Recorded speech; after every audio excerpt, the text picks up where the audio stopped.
안녕하십니까. 나는 서강대학교 컴퓨터공학과 교수로 재직하다가 정년퇴임을 하고 지금 이노베이션 아카데미 이사장으로 있는 서종현 교수입니다.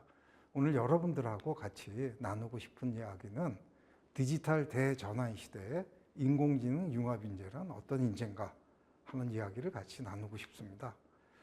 우리가 인공지능 하면 먼저 알파고가 생각이 납니다. 10년 전에 서울에서 알파고와 이세돌 구단의 대국이 시작이 되었죠. 당시에는 바둑이란 게임이 인류가 만들어낸 가장 복잡한 게임이어서 바둑을 컴퓨터가 프로기사와 대국을 하는 것은 불가능하다고 생각하던 그런 시절이었어요.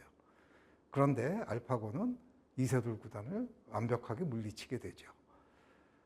알파고는 그 이후에 중국에 가서 세계 1위 중국의 커제와 심지어는 중국의 대표기사 5명이 연합해서 5대1로 붙는 시합에서도 전승을 합니다.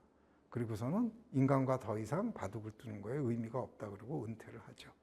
우리가 이 사건에서는 AI라고 하는 것이 대한민국 국민들에게 상당히 중요한 느낌을 준 그런 사건으로 우리가 알파고를 기억을 하는데, 그 다음에 3년 뒤에 손정희 씨가 한국에 왔어요. 손정희 씨는 여러분들 잘 아시겠지만 일본 제1교포입니다.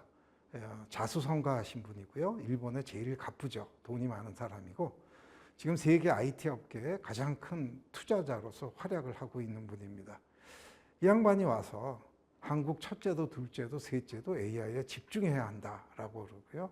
AI는 인류 역사상 최대 수준의 혁명을 불러올 거다. 그리고 AI를 지배하는 자가 미래를 지배할 거다라고 이야기를 하고 갑니다.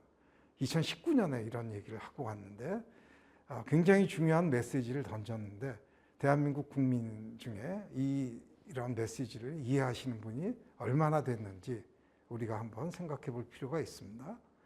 그로부터 3년 뒤 챗GPT가 등장을 합니다. 생성형 인공지능이라고 얘기를 하죠. 생성형 인공지능은 뭐냐 하면요. 사용자가 요청을 하면, 요청은 말로 하죠. 우리가 프롬프트라고 얘기를 합니다. 그 말로 요청한 것을 얘가 분석을 해서 컴퓨터가 거기에 맞는 응답을 생성해 줍니다. 그래서 응답을 생성하는 AI라 그래서 우리가 생성형 AI라고 이야기를 하죠. 어떤 응답을 생성하냐 하면 응답을 글로 생성을 해주기도 하고요. 스토리도 만들어주고 프로그램도 짜줍니다. 소프트웨어도 만들어주고 영상도 만들어주죠. 이미지도 만들고 음악도 만듭니다. 동영상도 만들고요. 요즘 나오는 광고 보시면 AI가 만든 동영상이라는 것이 많이 뜹니다. 이것은 AI가 앞으로 더 전문적인 응답까지 만들어낼 수 있을 거라고 우리가 기대를 하고 있어요. 예를 들자면 월드컵에서 대한민국 축구팀이 남아공과 경기할 때 어떤 전략을 피는 게 좋을까 하고 물어봤을 때 어떤 전문가보다도 더 정확한 전략을 세워줄 수 있다면 굉장히 좋겠죠. 아직은 거기까지는 못하지만 그런 식으로 점점 더 복잡한 응답까지 생성할 것으로 우리가 기대를 하고 있습니다. 손정희 씨가 3년 뒤에 또 왔어요. 그 챗GPT가 나타난 지 3년 뒤에 손정희 씨가 와서는 이때는 뭐라고 얘기를 했냐면 ASI 시대를 준비해야 된다라고 그랬습니다. ASI는 뭐냐면 Artificial Super Intelligence고요. 한마디로 얘기하면 슈퍼 AI예요. 즉 모든 인간들보다 더 똑똑한 AI 시대가 온다라는 거죠. 근데 여기서는 어떤 얘기를 하고 갔느냐? 바로 그 슈퍼 AI에 대한 접근권을 국가가 보장해야 된다라는 이야기를 하고 갔어요. 그 얘기는 전 국민이 누구나 다 ASI를 접근할 수 있어야 되고 그리고 그것을 활용할 수 있도록 교육을 해줘야 된다는 거예요. 왜 그러냐 하면 AI를 잘 쓸 수 있는 사람과 잘 못 쓰는 사람 사이에는 경쟁력이 어마어마하게 차이가 나서 앞으로는 굉장히 중요한 문제가 될 거다라는 거예요. 모든 사람한테 기회를 다 줘야 된다. 그래서 강조하고 간 것이 바로 이 교육이었습니다. 초등 이전 단계부터, 즉 유치원 때부터 인공지능 사고력과 컴퓨팅 사고력, 그리고 초거대 AI 모델 활용 능력을 가르쳐야 된다라고 이야기를 하고 갑니다. 우리가 이런 AI의 중요성, AI 시대라는 것이 갑자기 왔느냐? 그렇지 않습니다. 이미 15년 전에 디지털 대전환 시대에 소프트웨어 혁명이라는 얘기가 나오기 시작을 했어요. 소프트웨어가 세상을 먹어치우고 있다. 이제 모든 기업은 소프트웨어 기업이다.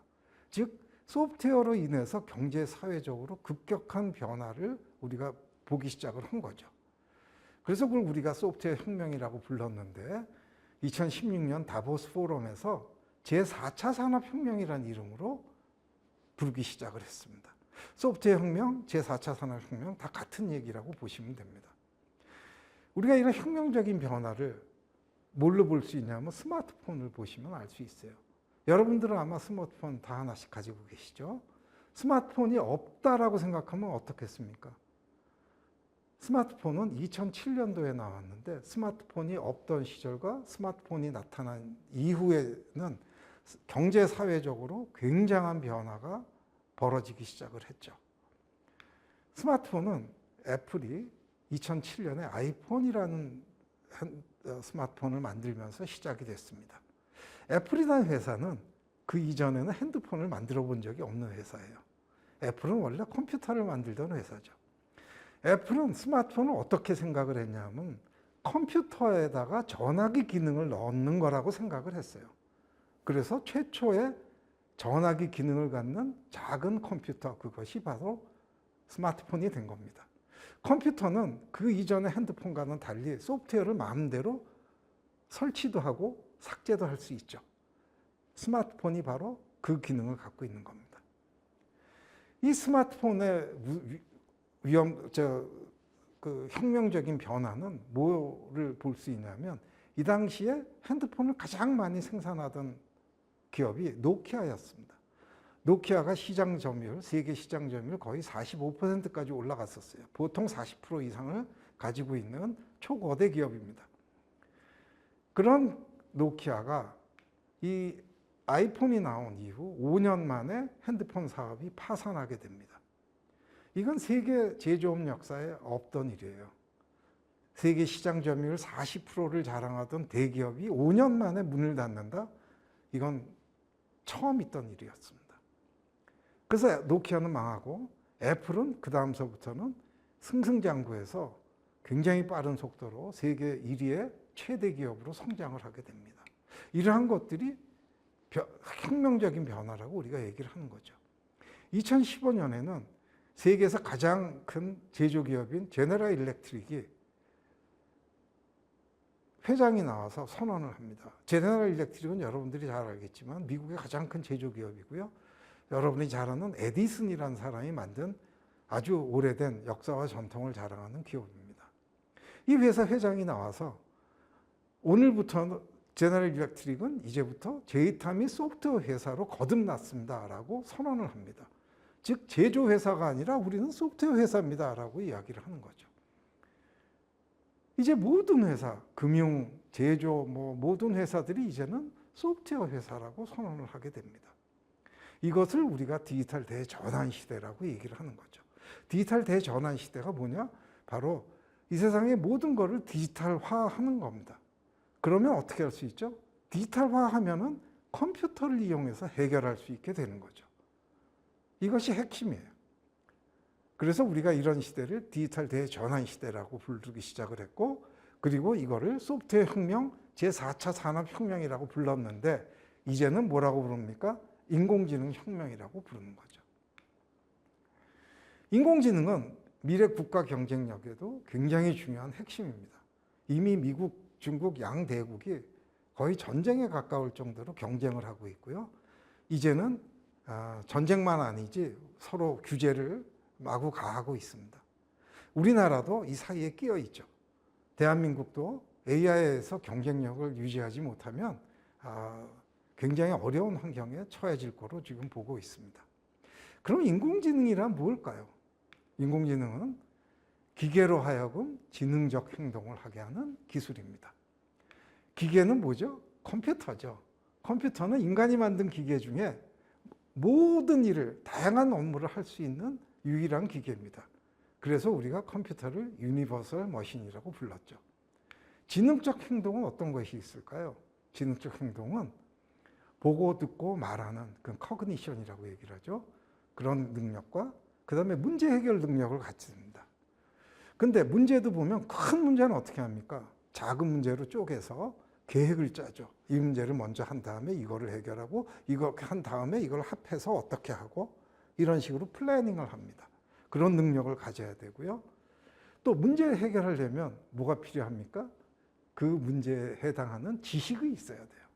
지식도 있어야 되고 또 그 지식을 가지고 추론하는 능력을 가져야 됩니다. 그럼 지식은 어디서 나올까요? 그거는 스스로 배웁니다. 머신러닝이라 그래서 컴퓨터가 혼자서 학습을 하게 하는 능력까지 이런 것들을 다 합해서 우리가 인공지능 기술이라고 얘기를 하는 거고, 이러한 기술이 컴퓨터에 잘 만들어졌기 때문에 챗GPT와 같은 그런 AI 기술이 나오게 된 겁니다. 다시 한번 한마디로 얘기하면 인공지능은 다른 게 아니다. 바로 컴퓨터 프로그램입니다. 알고리즘이라는 거예요. 컴퓨터 안에 만든 프로그램인데 이것이 너무 똑똑하다 보니까 사람들이 그런 생각을 못하고 무슨 로봇을 얘기하나 뭐 컴퓨터가 아닌 다른 거라고 오해를 하는 경우가 많이 있습니다. 인공지능은 컴퓨터 프로그램이에요. 컴퓨터 알고리즘입니다. 인공지능은 승승장구해서 이미 영상인식 분야에서 인간의 능력을 능가하기 시작을 했어요. 2015년에 인간 일반적인 사람들보다 훨씬 더 정확하게 판독을 시작할 수 있게 됐고요. 그래서 이미 영상의학 같은 데서는 엑스레이나 MRI 같은 판독을 전문의보다도 더 잘하는 인공지능이 많이 나오게 됩니다. 요즘 나오는 자율주행 자동차, 그것도 역시 영상인식을 성공적으로 했기 때문에 가능해지기 시작한 거죠. 언어 문제도 해결되기 시작했습니다. 챗GPT를 써보신 분 다 알죠? 벌써 전 세계 어떤 언어로 얘기하든지 다 알아듣고 거기에 맞춰서 응답을 생성해 줍니다. 이제 언어와 영상 해결이 된 거죠. 이것은 인공지능 기술의 굉장히 중요한 발전입니다. 그래서 이제 앞으로 인공지능이 굉장히 어려운 문제를 다 해결했기 때문에 앞으로는 더 빠른 속도로 모든 문제를 해결하는데 사용될 거라고 보고 있는 거죠. 점점 더 업그레이드 되고 있습니다. 변호사 시험도 통과하고요. 대학 시험도 훨씬 더 잘 풀기 시작을 합니다. 오늘 얘기하고 싶은 거는 바로 이 인공지능 컴퓨팅이라고 하는 능력이 이제는 새로운 기초 역량으로 받아들여지고 있다는 겁니다. 기초 역량이 뭐냐 하면요. 예전에는 우리가 글을 읽고 리드하는 거, 쓰는 거, 라이트하는 능력, 그리고 산술적, 정량적 판단을 할 수 있는 수학 능력이 요 세 가지가 기초 능력이라고 항상 교육에서 얘기를 해왔습니다. 근데 이제는 거기에 하나 더 프로그래밍 능력이 필요하다는 거예요. 프로그래밍이라 그래서 프로그래밍을 얘기하는 게 아니라 컴퓨터로 문제를 해결하는 능력을 얘기를 합니다. 바로 이 네 가지 역량이 바로 디지털 대전환 시대의 새로운 기초 역량으로 나타나기 시작을 했습니다. 얼마 전 2024년에 노벨 화학상을 누가 받았냐 하면 허사비스라는 사람이 받았어요. 48살인데 아주 젊은 나이에 받았죠. 허사비스가 누구냐 하면 여기 사진을 보시면 바로 이 사람입니다. 근데 그 허사비스 옆에 누가 있죠? 이세돌 구단이 있죠. 저 사람들이 왜 사진을 같이 찍었을까요? 바로 허사비스가 이세돌과 붙었던 알파고를 만들었던 사람이에요. 허사비스는 화학자가 아닙니다. AI 개발자고요. 연구원이고요. 이 사람은 알파고를 만들자마자 그 다음에 알파폴드라는 걸 개발하기 시작을 했어요. 이 알파폴드가 뭐 하는 거냐? AI를 이용해서 단백질 구조를 예측하고 분석하는 그런 시스템입니다. 근데 이 문제가 생화학계에 아주 오래된 수관 문제였어요. 단백질의 아미노산 배열로부터 그 구조를 예측하는 그런 거는 굉장히 중요한 연구예요. 단백질의 구조를 예측하면은 암세포도 단백질이거든요. 그러면 암세포가 변이된 단백질 구조인데 이거를 미리 예측해낼 수 있으면 이 단백질을 잡아내는 신약 개발하는데 굉장히 빨라지겠죠. 예전에는 이거 하나 예측하는데 굉장히 오랜 시간과 예산이 들었는데 알파폴드는 단 몇 분 만에 수억 개의 단백질 구조를 정확하게 예측을 하는 그런 능력을 보였기 때문에 노벨상을 수상하게 된 겁니다. 여기 중요한 거는 AI 기법이 이제 과학 연구의 새로운 패러다임으로 등장했다라는 거예요. 오래 걸리던 시뮬레이션을 단 몇 초 만에 수행을 해서 우리가 원하는 그런 신물질을 개발하는데 굉장히 빠르게 도와줄 수 있게 됐다는 거죠. 이거는 마치 예전에 우리가 현미경이 없던 시절에는 병균을 볼 수가 없었지만 현미경이 개발되면서 세균이라는 것을 찾아냈죠. 망원경이 생겨나면서 우주를 관측하면서 상당히 많은 과학 발전을 이루어냈습니다. 이랬듯이 이제 AI가 바로 지적 탐구의 새로운 현미경 역할을 하는 그런 때가 됐다라는 거예요. 자연과학의 다양한 분야에서 천문학, 물리학, 기상학, 또 신소재, 화학 쪽에서 이런 AI가 오래된 난제를, 어려운 문제들을 해결하는데 지금 AI가 도움을 주고 있습니다. 이제 데이터 분석, 컴퓨터 역량이 자연과학자의 새로운 필수 기초 역량이 된 거죠. 사회과학은 어떻습니까? 사회과학도 마찬가지예요.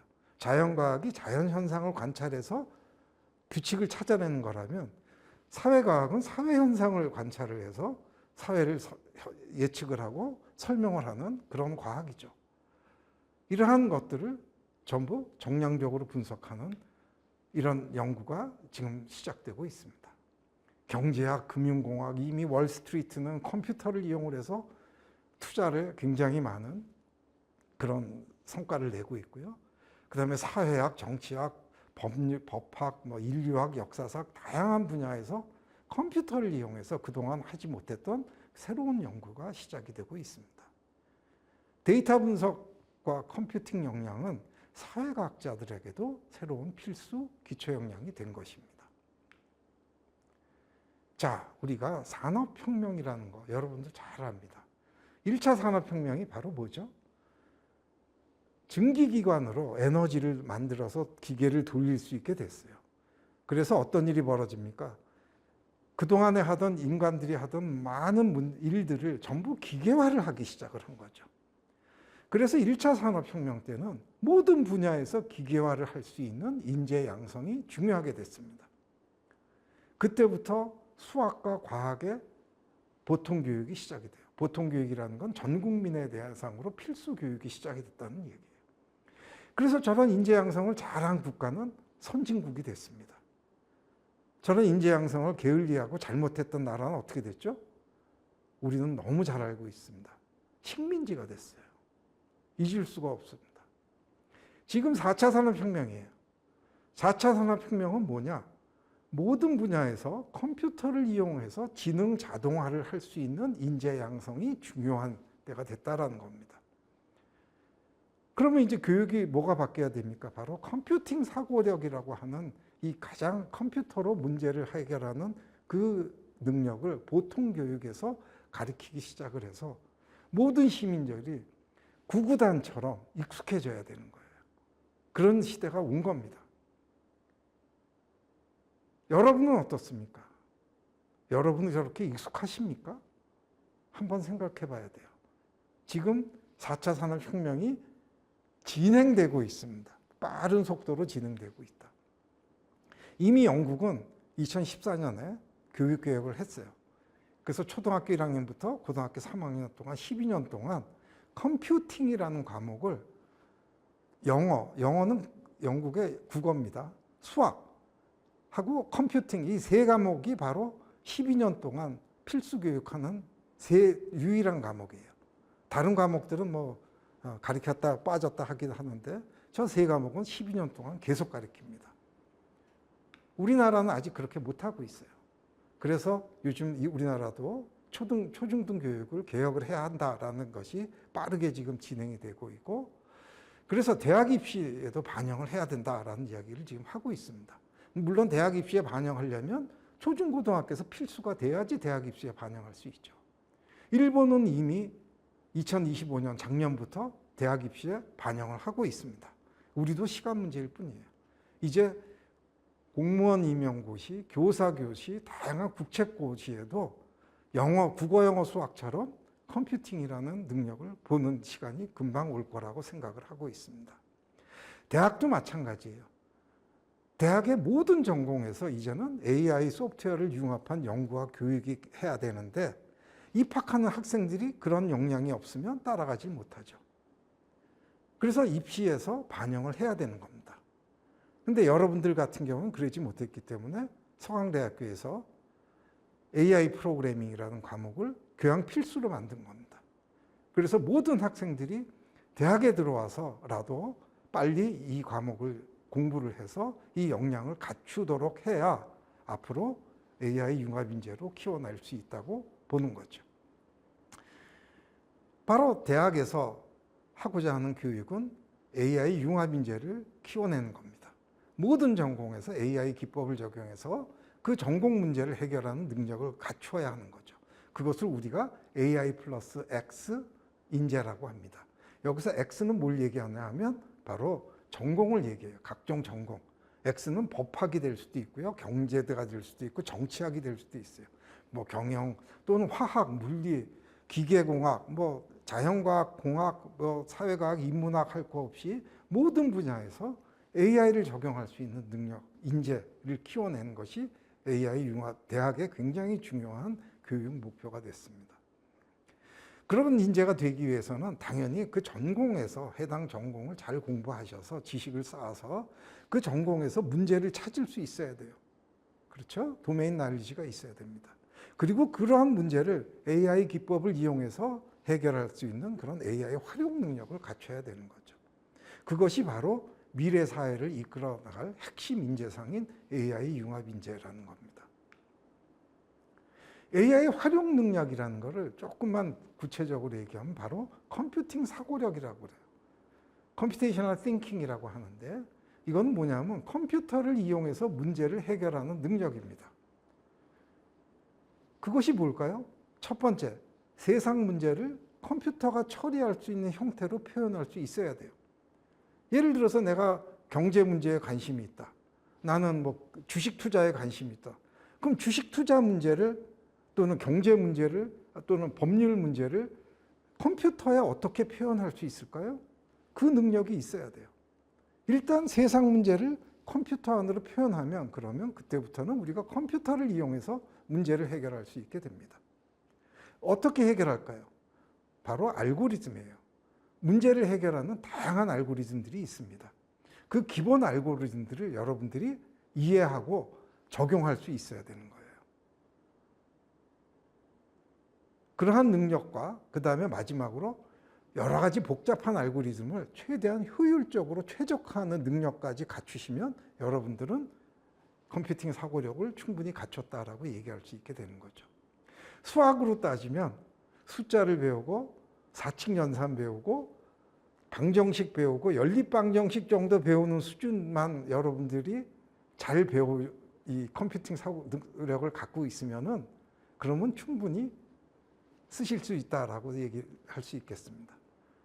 근데 여러분들이 애석하게도 초등학교, 중학교 때 배우질 못했기 때문에 대학에 와서라도 이 과목을 잘 익히셔야 합니다. 컴퓨팅 사고력을 잘 갖추고 나면 그 다음엔 다양한 AI 알고리즘을 여러분들이 추가로 더 배우셔야 됩니다.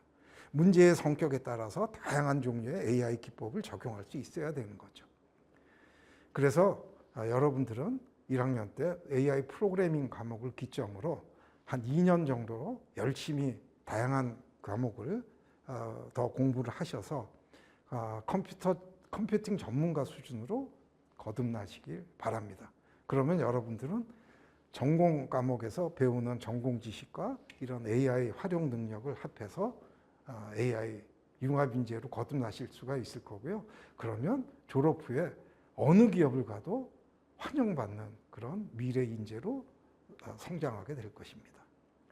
이거 내가 굉장히 좋아하는 말인데요. 윌 깁슨이라는 미래학자가 한 얘기입니다. 미래는 이미 와 있다. The future is already here라고 합니다.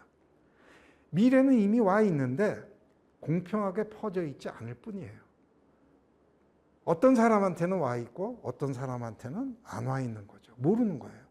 어떤 기업, 어떤 국가한테는 미래가 이미 왔지만 대다수의 기업과 국가들한테는 미래가 안 온 거예요. 이건 굉장한 차이가 있습니다. 여러분들 재벌집 막내 아들이라는 드라마 기억하시죠? 미래에서 환생을 했더니 이 친구는 미래를 미리 알고 있어요. 그러면 어떻죠? 경쟁력이 어마어마하죠. 미래를 미리 알면은 잘 준비해서 이겨낼 수 있습니다. 자, 여러분들은 AI로 변해가는 미래를 지금 알고 있습니까? 보실 수 있으세요? 잘 준비해서 대학 4년 동안 미래에 대한 대처를 잘해서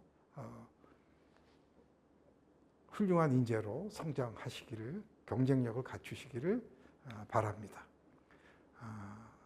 서강대학교 신입생 여러분 입학을 축하드리고 서강대학교에서 AI 융합 인재로 잘 성장하시길 기원합니다. 감사합니다.